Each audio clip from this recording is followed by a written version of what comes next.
بسیار گپ جنجالی شد بالا. بله پدر. چند ساله شدی کاکا؟ 80 سالم. 80 ساله؟ بله. خدا شیر هستی. 80. شیر هستی کاکای کراچی رسی که. والا دیگه چکنه. کارم میتونی باز؟ والا با اندازه قوت خود تا 20 سالم بردم پدر.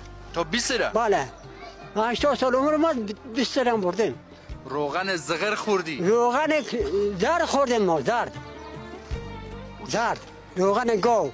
روغن گاو زرد. بله. روغن زرد. کنجد خوردم. بهترین غذاست، بهترین روغن است.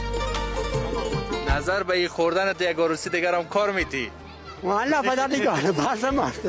بگو روزگار خرابه. روزگار خراب باشه از کی شود؟ یک زن برادر حالا خواسته باشه بکنی که از که یک دختر بگیری 10 لک رویت میره. 10 لک رویت. از کجا شد 10 لک؟ طرفای ما